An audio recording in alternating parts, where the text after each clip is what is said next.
Yo, how's it going, guys? Rudy with TCG back at it again with another video, and today I'm joined with Danny Chalet coming off a day two finish in the Madison Regional Championships, and he was playing Baby BLACEPHALON. So why don't you give him a quick introduction, and yeah, we can get started right away. Yeah, what's up, everybody? My name's Danny Chalet. Play from the state of New Jersey. And yeah, that's about it. All right. So in your deck, we saw you ran the greens version of Baby BLACEPHALON. Can you explain the inclusion of one of Lucamine Prism Star? Well, I feel like it should be like a guaranteed card if you're not playing the Jirachi engine. There's like no reason to not play it. It's pretty good. Not being able to take damage and your opponent not taking a prize in mid game is pretty good. Yeah, that seems pretty good. Then also another card that not every list was playing was the Arcanine. Can you explain why you played that card? Yeah. So when I woke up Saturday morning, I had a raging clue that I didn't want to lose to Vileplume. There's gonna be a lot of Vileplume. I don't know why. So I was like, I'm just gonna play one with Arcanine line. Doesn't seem like a bad idea. I've never tested it before. I was just like, yeah, screw it. I'm just gonna fit in the list. So I did. And Also what did you accelerates end energy, up cutting? which is pretty good. So against decks that play like double blower, or if they happen to play Lysander Labs, like you have a way to like maintain energy, like backup attackers, and maintain energy on the board, and also get damage on something, which is kind of nice. Yeah, I can see that. What did you end up cutting for this Arcanine? So I would say, well, I ended up cutting 2 Surge, but for the past like 3 weeks, I would say, I've been testing the list with 2 Surge, and it was pretty good. Some games it was bad. Sometimes it was just like clunky, like in your opening hand and stuff like that. It was like the least like consistent card in the deck, so I just decided to cut the 2 Surge to fit the 1/1 Arcanine. And then I cut, and I used to play 14 Fire. I cut 1 Fire to fit the 1 Ultra Ball, so I didn't have a way to search it out. Yeah, and that one Ultra Ball, did you feel you needed that at all, or was it like excess? On like turns where like I wanted to get the Arcanine, like yeah, it was good because it's almost like, so look at it this way, like if you play the greens for the Ultra Ball, you're almost like playing a welder. You're almost gonna like play a welder that turn too, like except for the draw part, right? So you evolve to the Arcanine, you attack with the Arcanine, assuming you have energies on it already, or like you baton to it after something got knocked out, and then you're getting damage on board, and you're having a backup attack, setting up a backup attacker at the same time. So Yeah, the greens combo with the Ultra Ball does seem good to kind of guarantee Arcanine coming into play. yeah, it's just like a way to like guarantee it. Yeah. Another question is, did you ever miss having Surge in your deck at all? Yeah, sure. There was definitely times where I had like a Growlithe or like an Arcanine in my hand, and I was like, man, I really wish this was a Surge right now. It'd just pop off. But yeah, that's about it though. Like it was like a few rare moments like throughout the tournament. And was the 13 Fire Energy, did that feel not as great as the 14, or did you think that was a good number? That's a good question. I really do kind of wish I had the 14th, but at the same time, like I didn't miss it too much. I don't know. 13 is probably fine, but I mean, having 14 is not bad either. The thing is like if you're expecting to play against a lot of one prize decks, then you kind of want the 14th. So like, you don't have to waste as many like resources like recycling fires, stuff like that. But I don't know. Yeah, I can see that. And and the last card that is I'm not really sure about this archetype. So the big Blacephalon, did that come in clutch at all over the Oh week? yeah. Oh, absolutely. I don't think I'd play the deck without it. I mean, it's a GX. The GX tag is insane as it is. Uh, it guarantees a prize. Sometimes it threatens a mind blown like out of nowhere. It's good. I like it a lot. And I mean, bursting burn is also comes in handy a lot of times. It is annoying if you start it, but it usually doesn't like lose you the game, like even if you start it. I think there's like no reason to not play it in the deck. Yeah, I always and play it as a one-off. Yeah, I definitely see how starting it could really be an issue sometimes. But Yeah, other it than could. that, It could be, especially against like other single prize decks, or like starting against Nightquake kind of sucks. yeah, Uh, definitely. but I mean, I actually like so. I mean, I don't know if we get into a turn report, but I played against two Nightquakes day one. I beat both of them, and like I started out of the 6 games I played, I started BLACEPHALON GX twice, and I won both of them. So That's insane. yeah. And in your list, you decided to keep Beast Ring absent. Do you think that Yeah. card's any good in this deck, or nah? So I do think playing it as a one up could be probably okay. I used to when I first built the deck, I used to play it as a one up. Um, it seems like it could be good, but I think like the logical card to cut for it would be like a fire, but I definitely wouldn't go to 12 fire. So I'm not if I do decide to like take out the Arcanine line in the Ultra Ball, then I think I would add the Beast Ring back in. But I've been playing it without it. Like I top aided a cup with the list. I played it without the Beast Ring. Like when I took it out originally, I didn't like miss it necessarily, but I could see it being useful though. Okay, yeah, that definitely makes sense. Yeah. Okay, so now that we've kind of gone over, oh, and the last, oh yeah, one more thing. Your list is only running one Guzma. Did you think that was Yeah. low, or did you think that number was like spot on perfect? No, I think the one I would never cut the Guzma. Uh, it's just like I mean Guzma is a busted card, right? Like it Yeah, works yeah. in any deck, but like uh, there's times where like some decks will try to like trap a baby Cephalon as like no energy on it, and then like the only way to retreat it is to welder to it and then like manually retreat, but like that feels like really bad a lot of the times. Um, Also, like it's just good for like in like rare scenarios where like well especially with the Arcanine, like if you hit something for 120 and like they retreat it and like the only way you're ever knocking that thing out, right? If they have it on the bench is Guzma. If it stays on board, right? So it's nice to have that option. Like you have a lot of ways to dig for it. Like you can greens for it, like set up a turn. Like if you have a free turn, it just greens, or like you play 4 Pokegear for Aquabike. Like the one is good. The only thing that sucks is like sometimes if it's in your opening hand, you have to fire flint it away, which kind of sucks. Like no, you don't have Guzma for the rest of the game, but Do that's you about ever it. wish you had more? No, I think the one's fine. I think two might be okay, but like there's like nothing in the deck that I would cut really. So besides like maybe like 2 or 3 cards, and I would like replace like I already know what I would replace them with. So I don't think I'd be able to fit two Guzma. I think the one's fine. Also, like Guzma for a bursting GX for game is like really good too. So. All right, and now that we've kind of gone over every card choice in the deck, can you explain what matchups you were really hoping to hit and some unfavorable matchups that people should watch out for? Charizard is I consider that favored. Uh, their best play is to usually like field blower, like Marshadow knock you out, and like that sucks. But like if you draw out of it, you just like win. Like you can't lose. Like you just win the prize trade. If you draw bad, like you lose to anything anyway. So I consider Charizard favored. I think Nagquag is like close, probably like contrary to like what people think, unless they've actually like played the matchup. I would say like Baby Cephalon is definitely favored if they go first.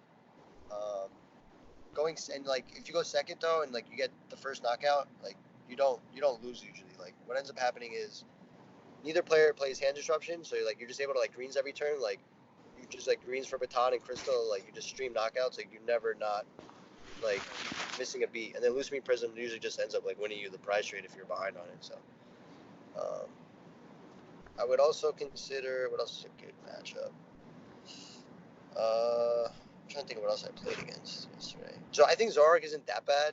Uh, if they play Dugong, you're probably unfavored. If they're able to like stretch their Dugong back and like get 2 Dugong swings, you're probably not winning. But I think Zoroark's a fine matchup. Basically, any like GX or tag team deck, like you're probably like slightly favored as long as you don't dead draw, except for Zekrom. That matchup's absolutely horrible. Yeah, I feel Dugong, if they can get 2 Dugong swings off and take 3 prizes with that thing, you're probably losing. Yeah, And you're also favored against Zapdos. So yeah, I can see why you're favored against Zapdos, but again, Let Loose does seem to be the jarring issue with this deck, just in the middle of the game getting Let Loose. yeah, that's the bane of the deck is like let loose, field blower, or knockout. Like that play is really crippling. Like any deck that runs that can pull that off on you. can beat you pretty much. Unless you drug busted off the let off the let loose, then you don't lose anyway. So Yeah, and every list is running field blower right now. yeah, or they should be at least. How do you feel about the Wheezing matchup? I think you're. Oh, that's another. I think you're. I think it's 80-20. I think you're highly favored. Easily Highly 80-20. I played one in round 5, round 4 or 5, and it was a long game because obviously like we're both single prize decks, right? But I absolutely destroyed him. Like it wasn't even close. Like we didn't even finish game 2. All right, yeah. So the matchup really slow. yeah, definitely. So now that we've kind of gone over all the matchup spread, let's take a look at your tournament run. So what did you run into round 1 of the day? So round 1, I played against a Buzzwole Faramosa. Oh, so you just win. Yeah, he played a weakness policy, but like the weakness policy is. I do play one field blower, but the weakness policy is pretty irrelevant. Like you just discard 6 energy, he's dead anyway. So, game 2 actually got a little close because I had like a slow start and stuff, and he like judged me. But I ended up winning. I mean, I 2-0'd him. It's not a hard matchup. Any tag team deck is pretty easy to beat for the most part. Except Pikarom. What's that? Except Pikarom. Yeah. Oh yeah. Except Pikarom. Yeah. Except Pikarom. All right. So next round 2, what'd you hit? Round 2, I played against Ian Robb. Ian Robb. Yeah. Did you win or lose? BLACEPHALON. I literally drew past like both games. The match was over in like 5 minutes. Okay. Yeah. They weren't even like games. Like they weren't even games. They weren't even fun. Even he was like, "Wow, that's really unfortunate." I'm like, "Well, yeah, it happens." Yep. Then round 3. That was uneventful. Round 3, I played against Charizard. I assume you win that one. Yeah, I 2-0'd him. Yep. Okay. Then round 4. Let's see. It was 2-1. Round 4. What did I play against round 4? Let me think for a second. Well, I won round 4. I know that. What did I play going for the lunch break? I think I played another Charizard. I want to say I played against another Charizard. And then Charizard. Yeah, 2-0. 2-0. Yeah, 2-0. Did you find yourself 2-0ing a lot throughout the day? No. Actually, no. Sometimes it went to game. No, actually, you know what? I lied. That one went to game 3. Game 2, I didn't draw anything. I just like drew pass. I just like scooped, and then we went to game 3, and I beat him game 3. You find yourself draw passing with this archetype a lot? If your opening hand is bad, yeah. If sometimes like you don't get a hand with like even like an Acrobike or a Pokegear, it just like feels really bad. Like, I mean, it happens though. Yeah, definitely. So then round 5. Round 5, I played against Nagquag. Nagquag, and you said you beat both Nagquags. Yeah, I went to game 3. I played against I forget. I think his name is Kyle. I definitely don't remember I can't pronounce his last name. He's the guy that always plays Sylveon. So that's how I remembered him. Or he used to play Sylveon last season. And he's a good player. He's a really good player. He knew the matchup. Like he knew what to do in the matchup. Like he tried to like save his field blower for like a key turn. It went to game 3 though, and he was kind of like stumbling in the beginning, so I just kind of like ran away with the game 3. Yeah, that seems good. And you said you did start BLACEPHALON GX in that matchup, correct? I started BLACEPHALON GX game 3 against him, but it wasn't really relevant because like he did not eventually knock it out, but he kind of got off to a slow start. So. Okay, yeah. I also had field blower in my opening hand, which was like really insane.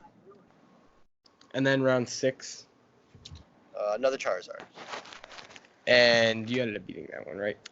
Yeah, that one went to game 3 though. I ended up beating him. He was actually pretty funny. Game 1 he like dead drew, so I won. Game 2 I dead drew, so he won, and then game 3 he dead drew again, then I won. It's like kind of how that went. He played a judge like really early, and he like drew nothing, and I like hit the nuts like off the judge, so I just like ran away with the game. Yep. Then what are we on, round 7? Let's see. That was round. Yeah, that was round 6. Yeah. So I was 5-1. I was 5-1 at this point. Yeah. Feeling good. Yeah. Yep. Definitely. Then round 7, what'd you hit? Round 7, I hit Pikarom. Oh. But I mean, while we were set up, he was talking to me a little bit. He was like, "Oh, like how long you're playing for?" I was like, "Yeah, about 3 years." He was like, "Oh yeah, I just started playing since like Lost Thunder." And I was like, "Oh." I was like, "All right, well." He's pretty new to the game, but he flipped over Pikaram, and I was like, oh boy. So, excuse me. It's just kind of banking on that he didn't really know like how to play the matchup. And he kind of did, but kind of didn't at the same time. It went to game. I ended up tying that round. That was my one tie. I was happy to take the tie, but I would have won in game 3 if I had like one more turn. I would have beaten him in game 3. He went for like this really weird play where he like his board was like kind of full, and he knew like he could lose the game because it was getting close to time, so he like promoted Zeraora GX and then like used the GX attack on that with that, and I was able to kill it the next turn, take 2 prizes to go to 2, but I wasn't able to get my last 2 prizes in time. Yeah, that's a little weird. Yeah, it was strange. But I mean, like he made that play in time, so like he was just trying to not lose the game, or he made that play like right before time. I forget, but I could tell like he was playing it for the tie. Like he knew he couldn't win. But, Okay. he also like let loose at like weird times, so like he didn't really know. I don't think he really knew how to play the matchup like that well. Yeah, for sure. Then you did end up winning your last 2 rounds. So round 8, Yeah. What'd you end up hitting there? Let's see. Round 8, I got paired against a very interesting Zoroark deck. That was the first Zoroark deck I played against during the day. It was a Zoro, Glaceon, and Friends. I don't really remember exactly what he played. It was a very interesting list. Did he end up making day 2? Do you He remember? actually did. He ended up winning his last round. He did make day 2. Yeah. Yeah. His name was Justin Thompson, I think. I think that was his name. I think he got last place in day 2. Okay, yeah. So that's him. Yeah, that's him. Jeez, that sucks. Yeah. So you ended up 2-0ing or? I 2-0'd him. Yes, that one I 2-0'd. Yeah. Okay, so then your last round, you're just playing. Now you've already locked day 2, and you're just playing. Just playing for more match points basically. Yeah. And you hit another Nagquag, correct? I hit Nightquag. Yes, I believe his name was Gregory. I think that was his name. Yeah. And then you started BLACEPHALON GX in one of these games. I started BLACEPHALON GX game 3 or game 1. I think game 1 actually. I started BLACEPHALON GX. Yeah. But you're still. I won that in game 3. The match was pretty straightforward. Like, if Nagquag ever misses a beat, like you just win. Like, but they're usually pretty good at like streaming their batons and like stuff like that. So. Yeah, it definitely seems like an interesting deck to play throughout the weekend. Yeah, for sure. Especially with this Lusamine Prism, I'm really starting to see the merit to that card. Oh yeah, the Lusamine Prism is insane. I would never cut it. It's like the best card in the deck. Yeah. All right, then going into day 2, what was your first round there? Ian Robb again. I hit Ian Robb again round 1. We played table 5 round 1. And I assume he got you there? Yeah, went to game 3. Went to game 3, and it was the game was actually really close. So he went for we both knew it was getting close to time, so we were both playing like super fast, and he went for the Field Lord let loose knockout play, and I drew good off the let loose knockout play, so I KO'd the active. I go down to 3. I believe he's at 2. He takes a knockout the following turn, and then he actually took out a knockout with Naganadel. Because like had set up math like earlier. I forget exactly what happened. And I killed the Naganadel down to 2, so it's 2-1. But he doesn't have a BLACEPHALON like on board yet. So he like that. So his next turn he drops the GX attaches and just passes. So I have BLACEPHALON GX in my hand. So I bench it, attach it. I have Guzma. So I Guzma it up and I bursting burn it. And I already had 3 energies on a backup BLACEPHALON. So like the only way he can win is if he wins the game that turn. So and his hand was dead because he off the let loose like we both like he drew like nothing. So the only way he can win is if he like top decks like Cynthia to like retreat it to like, or I mean not Cynthia, Guzma, and he top decks Guzma, Literally top deck Guzman. Guzman's up my BLACEPHALON, retreats with Naga, attaches, and then just blows it up, and we won the game. That's crazy. Yeah, it was I kind thought you of were gonna say he went in for a confusion flip or something. No, I had bursting burn him the turn before because I had Guzman up the BLACEPHALON GX. Okay, yeah. So, yeah, he top decked to win the game. It's like kind of unfortunate. So I feel like I would have been in a totally different bracket. Like if I'd won that round, it would have been a good spot to make top 8 too. But that was unfortunate.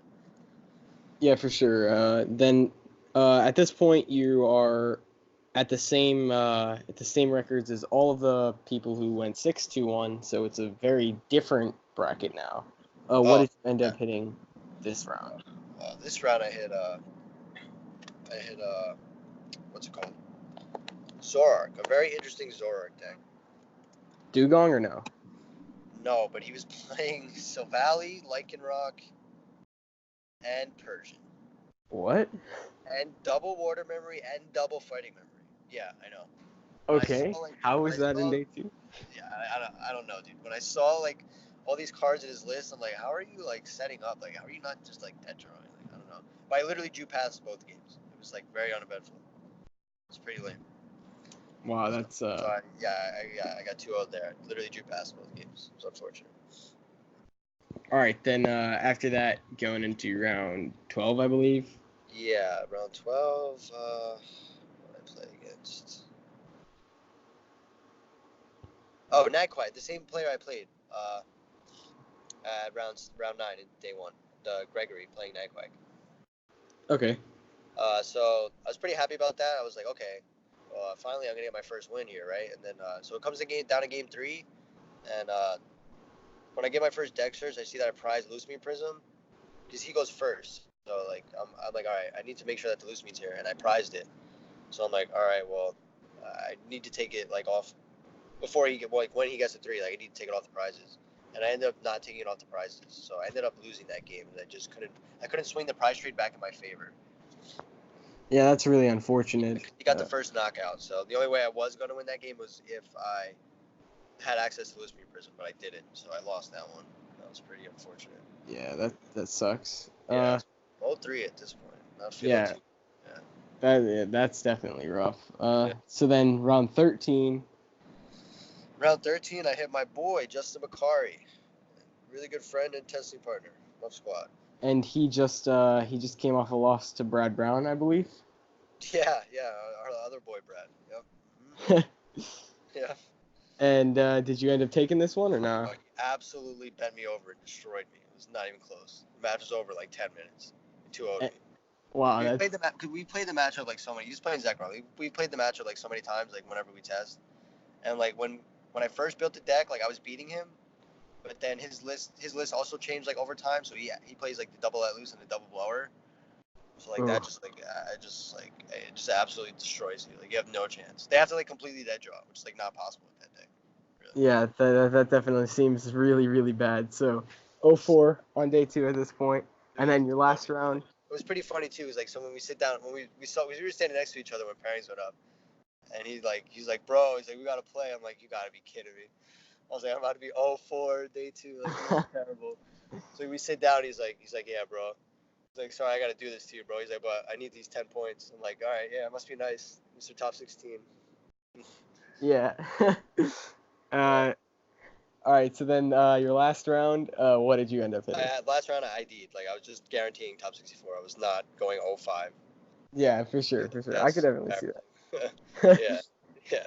So I just ID'd to guarantee top 64. Do you think you'd, if you had to play the same event again, would you play the same deck? Oh, absolutely, 100%. I wasn't like sure if I was gonna play it like going into the tournament, but like I really need to get points over the weekend to like stay in close to 470 for the 256 Nats for my invite. And I was like, you know what, screw it. Like I'm just gonna go down swinging. Like, I'm just gonna play my favorite deck, like my pet deck. Like I'm just gonna like go for it. And so it ended up working out. How much CP are you at right now? 430 exactly. 430. So just a cup second, and all you got to do is 256 Nats, and you're in there. Yep, exactly. All right. Well, that's going to conclude this interview here. Hopefully you guys enjoyed. And yeah, if you'd like to give any shout outs on the way out, feel free to do so. Yeah, shout out to the Muff Squad, of course. The boys Anthony, Nui, Ricci, Avi. Shout out Jason, Justin. Shout out to Joey Rojas and Brad Brown, who was our roomies over the weekend. And shout out to Mug Gibson Jr., the best kept secret deck of the format. All right. Yep. We'll see you guys in the next one. All right. Later, bro.